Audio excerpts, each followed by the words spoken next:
قرآن کا یہ اصول ہے کہ اگر شریعت جو پرانی جو اس سے پہلے کی شریعت ہیں، چاہے وہ بنو اسرائیل کی ہو یا اس سے پہلے کی، اس کا کوئی واقعہ اگر ذکر کیا جاتا ہے اور اس واقعے کی اور اس بات کی تردید نہیں کی جاتی، تو وہ حکم پھر مسلمانوں کے لیے بھی ہے. چونکہ ہمارا جو ماننا ہے وہ یہ ہے، چاہے بنو اسرائیل نہ مانے، چاہے وہ سیکر نہ مانے، ہمارا ایمان اس بات پر ہے کہ یہ ساری شریعتیں ایک ہی ذات کی طرف سے آئی ہیں. ایسا نہیں ہے کہ بنو اسرائیل کو جو شریعت دی گئی تھی وہ کسی اور اللہ نے دی تھی، اور رسول اکرم صلی اللہ علیہ وسلم کو جو شریعت دی ہے وہ کسی اور اللہ نے دی ہے. نہیں، ساری شریعتوں کا مصدر ایک ہی ہے. تو جب اس نے قرآن کریم میں پرانی شریعت کا کوئی واقعہ یا کوئی حکم ذکر کیا اور اس کی تردید نہیں کی، تو اس کا مطلب یہ ہے کہ پھر وہ اس امت کے لیے بھی ہے. من اجل ذالک کتبنا علی بنی اسرائیل، یہ آیت یہاں سے شروع ہوتی ہے کہ اسی وجہ سے ہم نے بنو اسرائیل کے اوپر یہ فرض کر دیا تھا کہ کوئی اگر ایک نفس کو مارے گا تو گویا کہ اس نے پوری انسانیت کا قتل کیا. تو اب یہ فرض صرف بنو اسرائیل کے لیے نہیں ہے، بلکہ یہ ہمارے لیے بھی ہے، چونکہ آگے اس کی تردید نہیں آئی.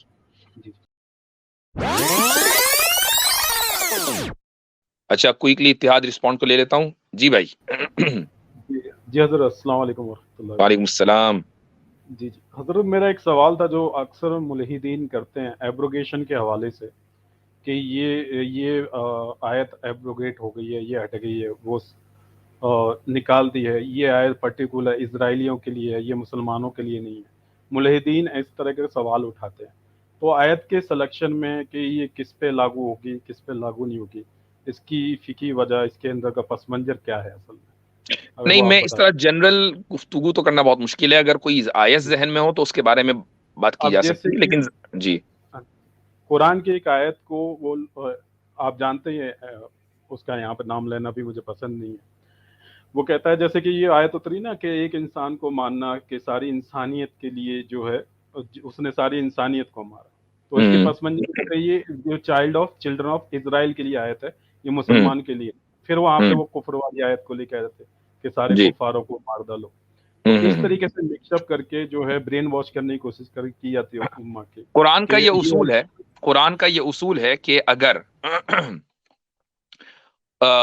شریعت جو پرانی جو اس سے پہلے کی شریعتیں ہیں، چاہے وہ بنو اسرائیل کی ہو یا اس سے پہلے کی، اس کا کوئی واقعہ اگر ذکر کیا جاتا ہے اور اس واقعے کی اور اس بات کی تردید نہیں کی جاتی، تو وہ حکم پھر مسلمانوں کے لیے بھی ہے.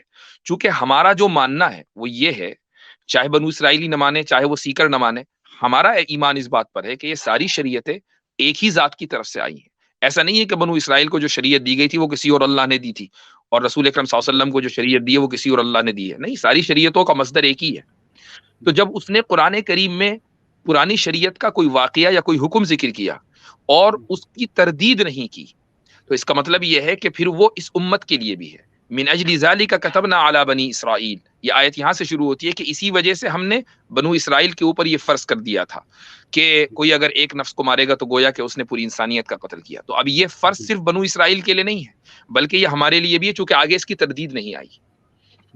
بلکہ اسی قرآن کریم میں اللہ تعالیٰ نے ایک جگہ فرمایا اولئک الذین ھدی اللہ فبہداہ مقتدی، یہ وہ انبیاء ہیں کہ جن کو اللہ تعالیٰ نے ہدایت دی ہے، تو اے محمد صلی اللہ علیہ وسلم آپ ان کے راستے پہ چلے.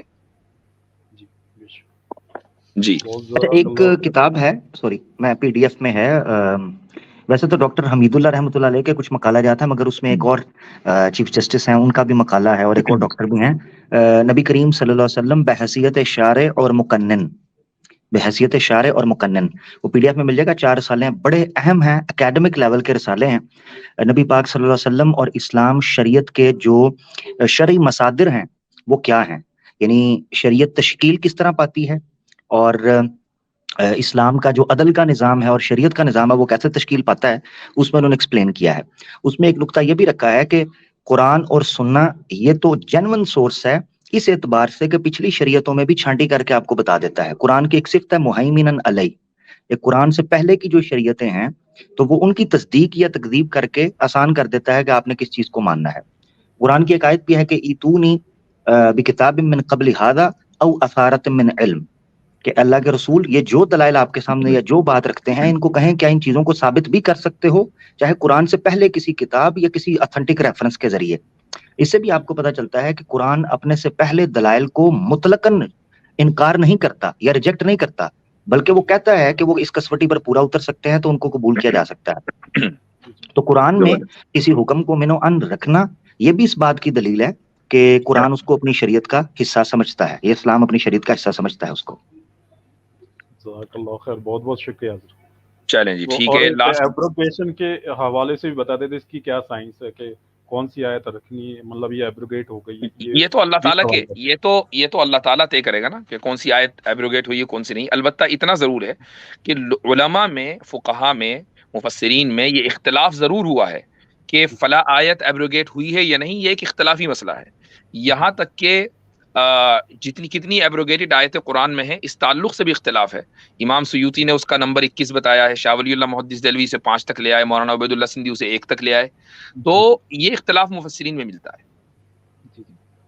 جی بہت بہت شکریہ حضرت، بہت آسانی سے آپ نے سمجھا دیا عامر بھائی نے. چلیں جی. ابن حزم نے تو حضرت میرے خیال سے آپ نے ضرور پڑھا ہوگا، ابن حزم کا تو ایک پورا رسالہ ہے الناسخ والمنسوخ.